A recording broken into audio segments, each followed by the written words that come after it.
오늘은 이렇게만 하면 장사는 저절로 됩니다의 저자이신 강호동 대표님을 모시고 이야기를 나눠보도록 하겠습니다. 대표님 안녕하세요. 안녕하세요. 예. 네. 드디어 나왔습니다. 파이팅이 넘치시네요. 아니 여기 오니까 파이팅 넘치는 거 있어요. 네. 감사합니다. 그 셀프 소개 한번 부탁드리겠습니다. 네. 안녕하세요. 웅달책방 구독자 여러분, 꼭 뵙고 싶었습니다. 저는 생각을 실현하는 남자 창업 오빠 강호동입니다. 안녕하세요. 네. 네. 생각을 실현하는 남자. 그리고 또 유튜브 채널도 운영 중에 있으시잖아요. 네. 그럼 그거 한번 소개해 주시면 좋을 것 같아요. 창업 오빠라고요. 제가 자영업자 15년을 했거든요. 아. 지금도 하고 있고요. 네. 명도도 당하고 막 쫓겨나면서 서러움도 많이 당하고 건물주들에게 아주 갑질을 당하고 벨 던지러운 꼴, 추접스러운 꼴 진짜 다 보면서 결국 제가 건물주 됐거든요. 네. 제가 화가 나서 아니 돈을 많이 안 들어도 네. 건물주가 될 수 있더라고요. 졸라 열받더라고요. 저 열받으면 사투리가 나옵니다. 네. 저 화가 너무 나더라고요. 어디 출신이신 거예요? 저 전남 광주요. 아, 네. 화가 너무너무 나요. 허벌나게요. 진짜 짜증나요. 진짜. 근데 사업으로 성공하셨잖아요. 그래서 지금은 8채를 사고 팔고 했거든요. 건물을요. 불과 5년 만에. 네. 적은 돈으로도 건물주가 될 수 있다고 창업 오빠에서 그걸 알려드리고 있습니다. 무료로요. 그게 창업하고 건물주가 되는 거하고 네. 이게 관계가 있는 건가요? 네, 상관관계가 있죠. 왜냐하면 네. 이 창업은 네. 여기서 뭐를 하죠? 돈을 벌면 한 달에 임대료 내야죠. 네. 근데 이 건물주들은 이자를 다 이 창업주를 이용해서 레버리지를 이용해서 이 건물주들은 이자를 내잖아요. 그렇죠? 네. 그러면 저는 이 창업주는 뭐냐면 뭘 정의라냐면 제주부린 곰이 된 거예요. 누구를요? 이를 위해서요. 네. 그럼 이들은 이 레버리지를 이용해서 호의호식하고 잘 먹고 잘 살고 맨날 해외 가서 돈 쓰고 다니고 그럼 이 사람은 제주부린 곰이 되잖아요. 그러니까 레버리지를 이용을 안 하니까 여기 레버리지를 우리가 당하는 거죠. 왜냐면 그들도 다 빚내 갖고 다 건물주 된 거거든요. 생돈 들여갖고 한 사람 별로 없어요. 진짜로 뭐 1%나 세금 추적 나오니까 대출 억지로 받는 사람 외에는 다 레버리지를 이용하고 있어요. 네. 우리 자영업자들은 떡볶이 팔고 튀김 뭐 튀기고 맨 뭐 머리 자르고 뭐 이런 자영업자분들은 생 고생 자기 인생 다 갈아 넣어갖고 기껏해야 생애 건물주가 된단 말이에요. 근데 부채를 잘 이용하면 빚을 이용하면 건물주 될 수 있거든요. 근데 그걸 몰라. 나도 몰랐어. 책 보고 알았어. 책 보고요. 저는 뭐든지 인사이트를 책을 통해서 알거든요. 아무도 안 알려주더라고. 돈 적게 들어도 건물주 될 수 있다고. 그래서 그걸 안 알려주니까 또 책 보라고 안 보니까. 그래서 유튜브를 제가 만들어서 많은 분들이 지금 건물주를 되게 해드리고 있죠. 아, 그렇군요. 그게 그러면은 그 건물을 최초로 조금 이렇게 매매하신 거? 그게 좀 언제쯤 몇 년 전에 되신 거예요? 제가 첫 번째 이제 건물주 잠실에 들어갔거든요. 세입자로. 네. 거기서 이제 갑질을 당했죠.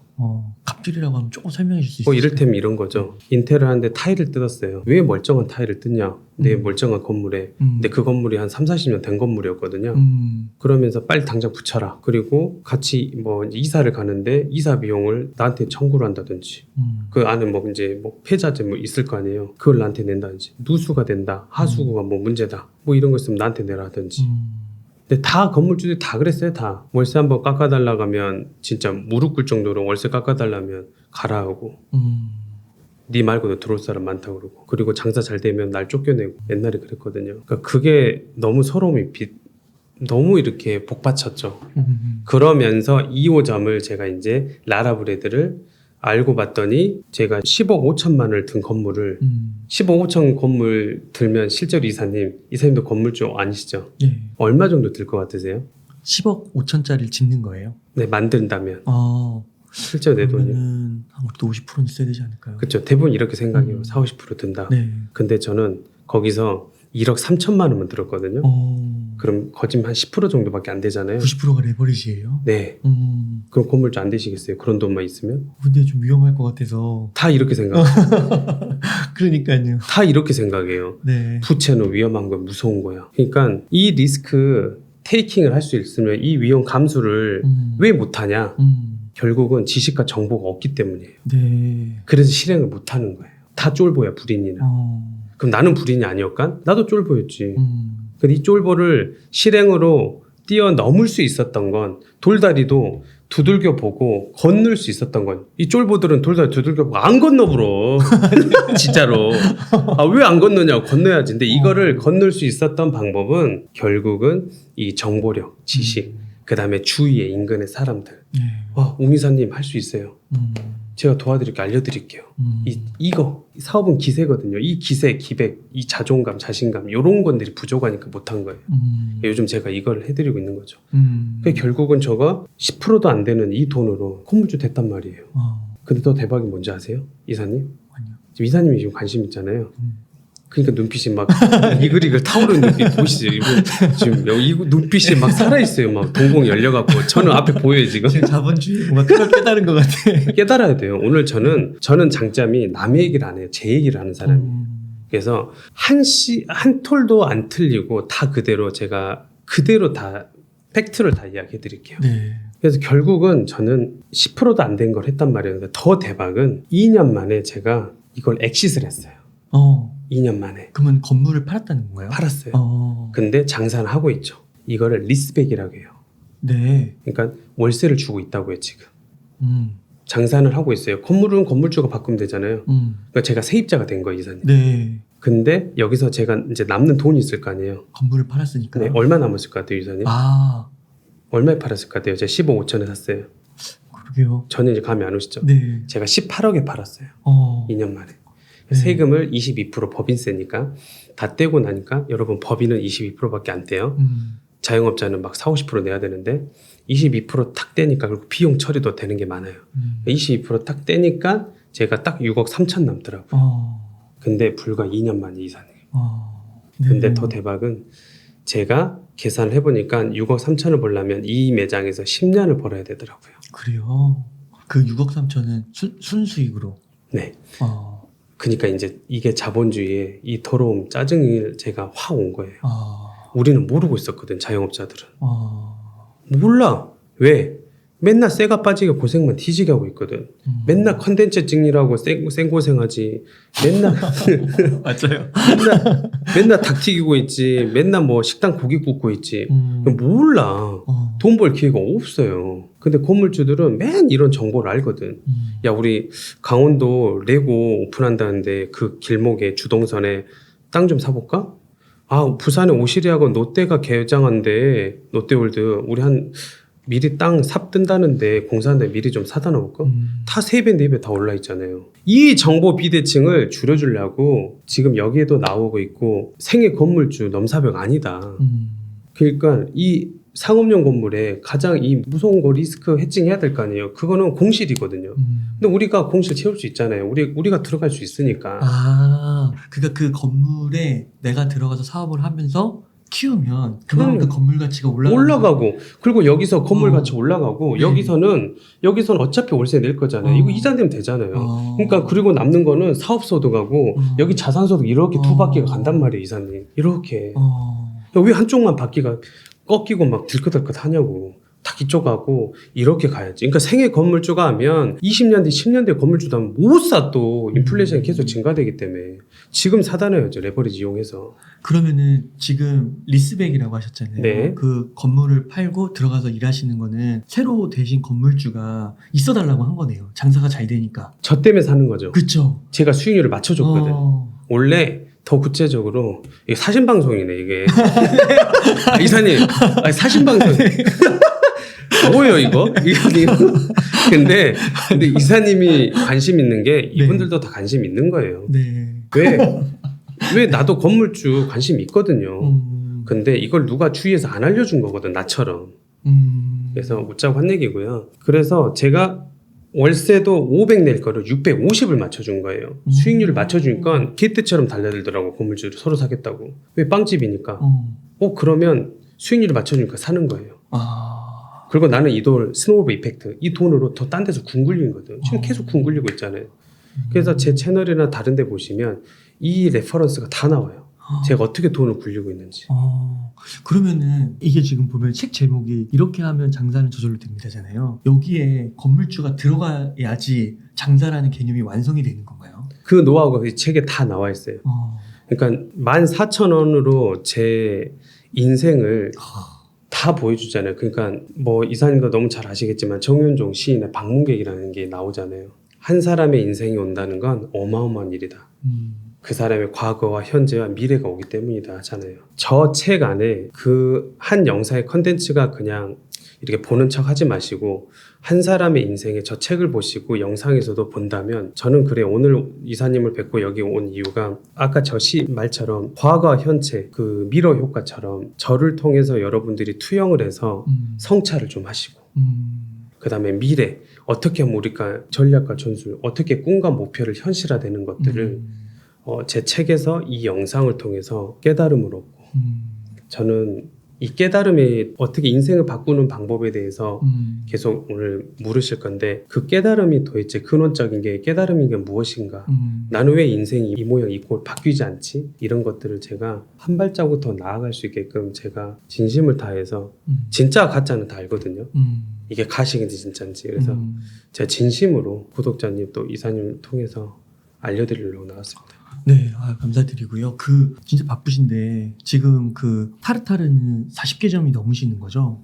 네, 타르타르는 엑시트했습니다. 했었어요? 네, 타르타르 말고 지금 라라를 7개 직영점 현재 운영하고 있습니다. 그렇게 7개 하시고 계시고. 그러면은 처음에 건물을 짓는데 1층에 만약에 내가 들어가서 일을 한다고 해도 실력이 있어야 되는 거 아닌가요? 매장을 운영하고 또 라라브레드를 하려면 뭐 빵을 굽는다든가 뭐 그런 게 있어야 되잖아요. 그쵸. 그러니까 좋은 질문이시고 여러분 진짜 웃긴 게 뭔지 아세요? 여기에 지금 이사님이 저 처음부터 인사부터 하고 대본이 있어요. 근데 그거 다 날라가고 지금 건물주부터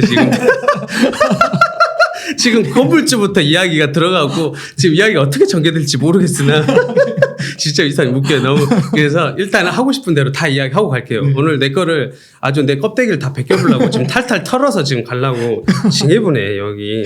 조용하면서 진짜 이 내유외강이네요. 진짜. 이게 안에서 아주 다 아무튼 다 오늘 탈탈 털고 가겠습니다. 네. 그래서 건물주 얘기 좀 더 하면 이게 이제 좀 리스크를 싫어하는 형이야. 이사님은. 근데 그런 형이 많죠. 내가 이제 건물주도 되고 싶은데 그럼 컨텐츠가 있어야 되지 않냐. 그러니까 이런 분들은 두 가지예요.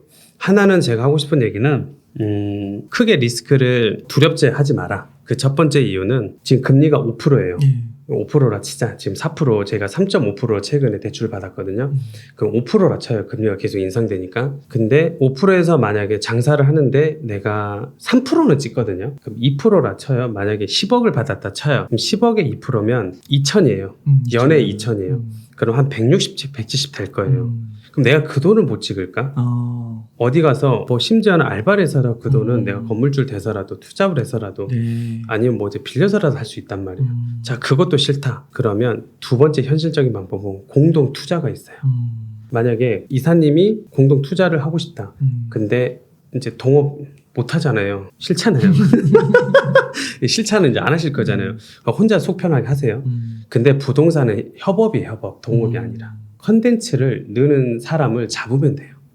만약에 라라브레드 대표 제가 만약 한다면 하자면 할 거 아니에요. 그럼요. 자본만 되면 되잖아요.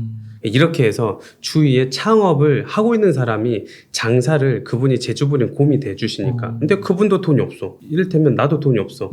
그러면 세 명이 모아갖고 건물에서 각자 하면 돼요. 그리고 배당 받아서 공동 투자니까 그리고 이 컨텐츠가 는 사람이 1, 2층 들어가고 나머지 한 층은 뭐 내가 살게. 뭐 상가주택으로 살아도 되고 아니면 또 누군가가 뭐 임차로 들어간다. 아니 이 공실은 해도 돼. 왜냐하면 이걸로 이자는 찍거든요. 참고로 제가 얘기해드리면 너무 좋은 꿀팁 다 나오는데요. 참고로 월세 낼 돈 있잖아요. 만약에 월세 낼 돈에서 이자를 못 내진 않아요. 최소한 40%는 남아요.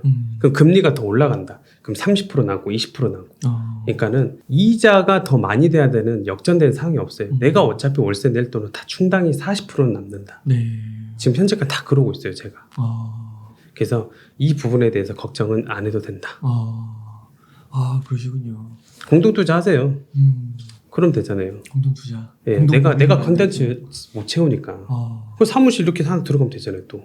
한 층은. 근데도 이게 만약에 저의 입장이라고 한다면은 사무 공간으로 이게 될까? 그러니까 라라브레이드 같이 뭔가 되게 빵 굽는 냄새도 나고 너무 인테리어도 예쁘고 뭔가 이러면 매력적일 것 같은데 그냥 뭐 이런 스튜디오나 뭐 이런 것들은 특별히 이렇게 매력이 있을 것 같진 않아가지고요. 네네. 그래서 뭐 이렇게 네. 들어간다 해도 컨텐츠가 안 될 것 같고 그런 거죠. 아니, 그러니까 제가 말씀드렸잖아요. 어차피 상업용 건물의 최대한 리스크는 공실 리스크잖아요. 그러니까 그 공실만 채울 수 있는 사람이 공동 투자하면 돼요. 네. 나 집 살게. 나 사무실 한 칸 쓸게. 그리고 너가 가게 할 거야? 너가 호프집 할 거야? 와인바 할 거야? 그러면 공실 리스크 없잖아요. 그러면은 리스크가 없다니까요. 일도 없어요. 네. 그러니까 이걸 좀만 알아보시면 해도 되겠는데? 라고. 왜 주식 위험하고 무서우니까. 계속 등락폭 심하잖아요. 근데 부동산은 어차피 살짝 떨어져도 대부분 스테이 하든지 네, 이렇게 올라가요. 그래서 그 얘기 있어요. 제가 80살 드신 복덕파 하시니 저랑 장기 두면서 이제 그분이 돌아가셨는데 저한테 명언을 주고 떠나셨는데 그분이 서울 경기 집값은 오늘이 제일 싸. 사. 그 말이 맞았어요. 근데 저 그 말 듣고 산 거거든요. 5년 전에. 그리고 제 인생이 여기까지 나올 정도로 완전 바뀌어버린 거예요. 불과 5년 만에. 그래요? 5년 만이에요? 5년 만이에요. 그거를 제가 좋아하는 김 작가님이 그 얘기 해주시더라고요. 저도 몰랐거든요. 그분이 이제 이렇게 하면 클로징 멘트를 해주시잖아요. 그분이 그 얘기 하더라고요. 여러분, 이분도 10수년간 돈 벌어서 성장할 거면 한 5, 6억밖에 못 벌었을 텐데 불과 5년 만에 피벗을 부동산으로 갔더니 불과 100억 자산가 됐어요. 여러분도 포기하지 마세요. 와, 그 말 하는데 나도 그 말을 생각 못 하고 있었는데 뼈 때렸었어요. 여러분들도 인생이 어떻게 바뀔지 몰라요. 진짜. 이 생망 헬줘서 뭐 연애 포기하고 결혼 포기하고 아이 포기한다는데 아니요. 절대 포기하지 마세요. 그 인디언들도 비가 계속 안 내리니까 가뭄에서 자기네들 기도만 하면 비가 이렇게 탁 내리잖아요. 그거는 비가 올 때까지 계속 제사를 지낸다 하잖아요. 인디언 기우제가. 저는 포기하지 않으면 반드시 이루어지더라고요. 네. 이게 너무 중요해요. 그러면요, 대표님, 그 5년 전에 처음에 그 부동산을 매매하실 때 구축을 매매하신 건가요? 아니면 땅에다가 바로 지으신 건가요? 두 가지였어요. 제가 이제 여기 보시면 송정 나라드 브레드는 주택을 다 상업지인데 주택이 남아있더라고요. 그래서 이거를 건축이 결국은 디벨로퍼들이 계속 이익이 많이 극대화되려면 결국은 기획을 해야 되거든요. 저는 이거를 이 주택을 카페로 리모델링을 해야겠다. 개조를 해야겠다. 그래서 이 컨셉을 갖고 들어갔었어요. 그래서 리모델링으로 해서 이거를 살 수 있었어요. 그리고 여기 자 이야기해 드릴게요. 두 번째는 짧게 하고 다 넘어가 드릴게요. 두 번째는 공릉 나라브레드인데 얘는 대박이 땅값이 8억이었어요. 그리고 건축비가 5억이었어요. 13억이죠. 13억이면 뭐 한 50% 한 6, 7억은 있어야 되는 거 아니야? 그렇게 생각하시잖아요. 놀랍게도 저 8천만 원 갖고 했어요. 레버리지 이용해서. 복비도 부동산 비용도 그 부동산 비용 한 5, 600만 원 들어가거든요. 이 돈도 그냥 10만 원만 하고요. 그 노하우는 좀 나중에 여러분들이 댓글에 또 써주시면 와달라 하면 제가 또 노하우 알려드릴게요. 네네. 그런 것들이요. 그때는 지으신 거예요? 지으신 거구나. 하나는 주택이고 하나는 또 지은 거고 그 이후로 더 많은데 이야기가 길어지니까 네. 그러시구나. 적은 돈으로 할 수 있다라고 말씀드리는 거예요. 그러니까 제가 만든 말인데 하려고 하면 보여요. 들으려고 하면 들리고 내가 보는 척하고 듣는 척하니까 안 보였던 거예요. 얼마나 알아봤어요. 얼마나 실행을 해봤고 그니까 넘사벽이지. 그니까 다 이 빈자들에서 그대로 파레토의 법칙처럼 80%에서 이렇게 가난하게 이렇게 쳐다만 보고 있고 부자들은 그거를 직접 막 실행을 막 이렇게 한 거예요. 근데 저도 빈자에 있었는데 이 80%, 20%들이 위해서 사는 거예요. 근데 나도 쳐다보고 있었는데 언제쯤 될까? 미쳐불겠네. 언제 건물주가 되지? 근데 책 보고 전 실행을 했거든요. 아무도 안 알려주니까. 그래서 그 부의 그 계층 사다리에 어렵게 이렇게 힘들게 막 올라간 거예요. 이렇게. 아무도 안 알려주니까 짜증나게. 그 부자들 지네들끼리 그렇게 해먹고 있었지. 레버리지 철저하게 이용해요. 근데 우리는 당하고 있었던 거고.